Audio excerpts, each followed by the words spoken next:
ធ្វើវិធីណាមានឧបាយយ៉ាងណាខ្លះមានវិធីយ៉ាងណាខ្លះធ្វើឲ្យការងារបានសម្រេចសូមរតនានិមន្តគុណចាស់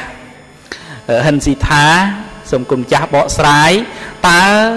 មានវិធីយ៉ាងណាខ្លះធ្វើឲ្យការងារបានសម្រេចឬក៏ថាបានជោគជ័យដោយសេចក្តីបំណងរបស់មនុស្សគ្រប់គ្នាអ្នកដែលចង់បានសម្រេចនោះគណៈទានសូមនិមន្តគណៈសូមអរគុណចំពោះព្រះអង្គគ្រូដែលបានផ្ដល់ឱកាសដល់ខ្ញុំបករណាបានចូលរួមសម្ដែងនៅក្នុងមង្គលទី14នេះដែលសម្ដែងអំពីការងារទាំងឡាយដែលមិនច្បោកច្បល់ជាមង្គលដ៏ឧត្តមបាញ់មិញនេះគុណចាស់ក៏បានបកស្រាយអំពីហេតុដែលធ្វើឲ្យយើងច្បោកច្បល់នៅក្នុងការងារឥឡូវមកដល់នាទីខ្ញុំបករណាបកស្រាយថាតើការងារទាំងឡាយនឹងបានសម្រេចនឹងតើយើងមានវិធីសាស្ត្រអ្វីដើម្បីអនុវត្តទៅ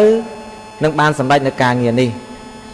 នៅក្នុងពុទ្ធសាសនាព្រះគុណម្ចាស់គ្រប់ព្រះអង្គញាតិញោមពុទ្ធបរិស័ទទាំងឡាយព្រះសម្មាសម្ពុទ្ធព្រះអង្គទ្រង់ត្រាស់សម្ដែងអំពីវិធីសាស្ត្រឬក៏ថារូបមន្តដែលអនុវត្តទៅឲ្យបានជោគជ័យនៅក្នុងការងារទាំងឡាយទាំងពួងនោះគឺលោកសម្ដែងអំពីអធិបាតធម៌អធិបាតធម៌នេះប្រែមកថា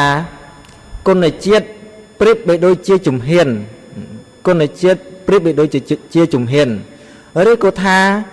ជំហាននៃការសម្រេចបានន័យថាការសម្រេចនៃការងារនឹងតាមជំហានមួយថ្នាក់ឡើងទៅអនុវត្តមានចំណុចទៅបានសម្រេចហើយអធិបាតធម៌នោះលោកសម្ដែងថាមាន4យ៉ាងទី1ឆន្ទៈនេះយើងប្រែមកថាសេចក្តីចង់ឬក៏ថាសេចក្តីពេញចិត្តការងារទាំងឡាយទាំងពួងមិនថាការសិក្សាក្តីការងារប្រចាំជីវិតក្តីជំនាញក្តីកាលណាបើយើងមានឆន្ទៈគឺសេចក្តីចង់ហើយនោះយើងនឹងពេញចិត្តក្នុងការធ្វើនៅកិច្ចការទាំងឡាយទាំងពួងនោះនឹងទី1ទៅតែមានឆន្ទៈជាខាងដើមសិននៅក្នុងការងារហ្នឹងដល់ទី2វិរិយៈនេះប្រែមកថាការព្យាយាមការខិតខំប្រឹងប្រែងកាលណាបើមានឆន្ទៈចង់ហើយ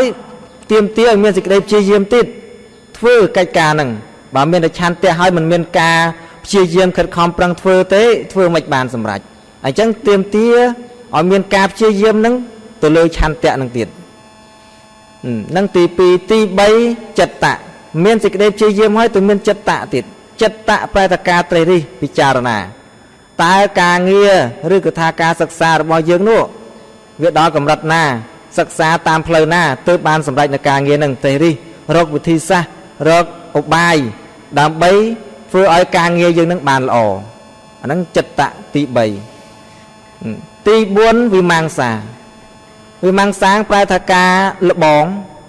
ការសាក់លបងការពិសោធន៍កាលណាបើយើងមានសេចក្តីព្យាយាមយើងរកវិធីសាស្ត្រមានចិត្តៈគឺដឹងវិធីសាស្ត្រនៃការងារនោះហើយយើងពិសោធន៍យើងសាក់លបងមើលតើបានសម្រេចដែរឬទេការងារយើងនឹងតើវាឲ្យលទ្ធផលមកបែបណានេះគឺជាវិធីសាស្ត្រដែលព្រះសម្មាសម្ពុទ្ធព្រះអង្គទ្រង់ត្រាស់សម្ដែងថាការងារទាំងឡាយមិនថាការងារណាទេការងារតូចការងារធំការងារកម្រិតណាការងារខាងផ្លូវលោកការងារខាងផ្លូវធម៌ឲ្យតែអនុវត្តនៅអធិបាតធម៌ទាំង4យ៉ាងនេះនឹងបានសម្រេចការងារនោះពុំខានឡើយហើយមួយយ៉ាងទៀតនោះបន្ថែមពីលើនេះទៀតកាន់តែពិសេសទៀតនោះអធិបាតធម៌នេះកាលណាបើបុគ្គលបានប្រកាន់ខ្ជាប់ទាំង4យ៉ាងនេះមិនត្រឹមបានសម្រេចនៅការងារនោះទេអាច